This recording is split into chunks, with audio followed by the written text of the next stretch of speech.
Alright everybody, I'm getting ready to wire up the trolling motor mount that I put on the front of the boat, which is in the previous video. And what you're looking at is the fuse panel, or fuse box, or power box, whatever you want to call it. And as you see on the knob, there's an off, there's a 1, and there's a 2. At least I hope you can see it. There's a 1 here, off, and 2, and then all at the bottom.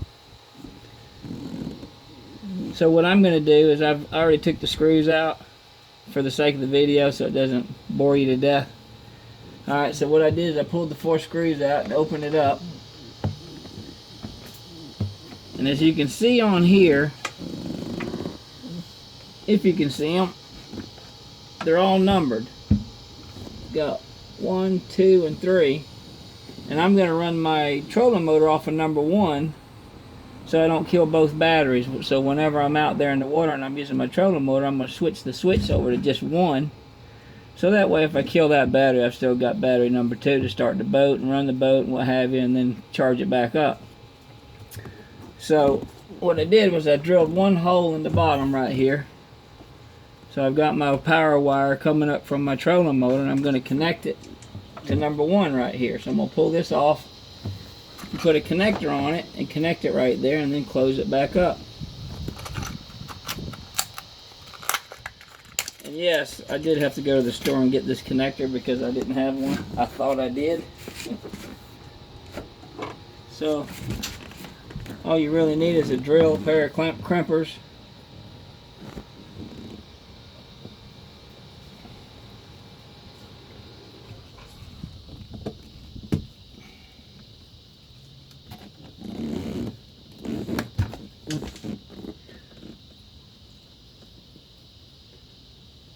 get this thing put on, and then I'm going to put a little caulk in there.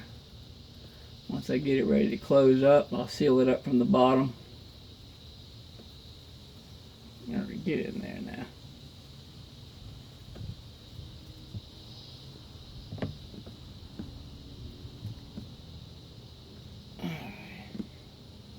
This is probably not the right size, but it'll do.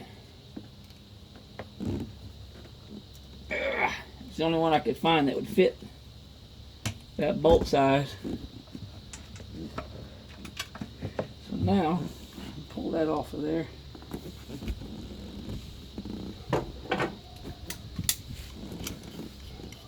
Yeah, you probably should be using a wrench, but I don't have a wrench with me, so I don't feel like jumping in and out of the boat.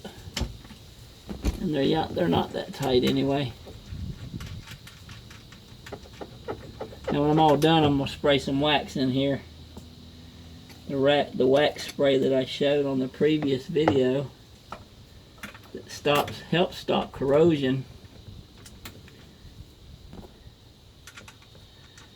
And there's nothing on these. I mean, it's closed, but still, you know moisture's getting in there, so I'm going to do it anyway, because it definitely makes a difference.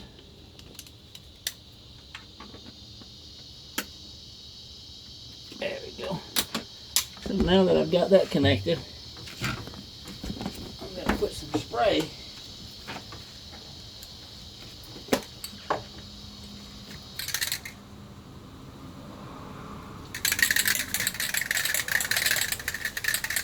I'm going to spray all the connections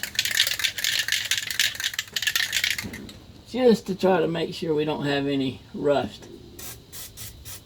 And this is like a waxy substance, and it works really well. It coats everything up really good, and it will dry, and it'll be a waxy film on it, and it definitely helps stop corrosion. It's really good stuff.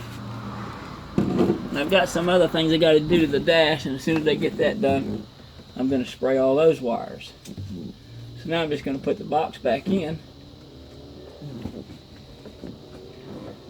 with the 2 screws in it. 4 screws, I should say. And that's all there is to it. It's not that hard at all. actually pretty simple.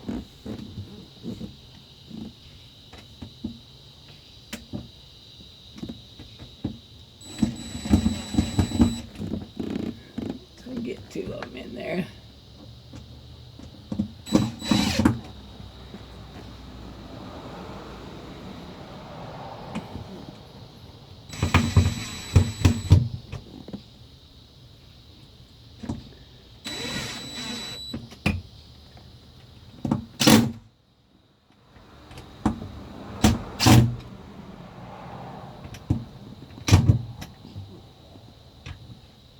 I need a different tip. There you have it. So now when I switch this switch over to 1, I'll have power. Okay, now I'm going to take the ground, and there's actually a little ground plate that you're not going to be able to see, because I don't think I can even get the camera down there so you can see it, but there's a ground wire at the base. I mean, you could even put it right here if you wanted to. That might be what I do. I might just ground it right here to the battery. I think that's exactly what I'm going to do. We'll have a nice good ground. But there's actually a grounding plate back there in the back, right down in here, where you can actually ground it into the back. You won't even see it, but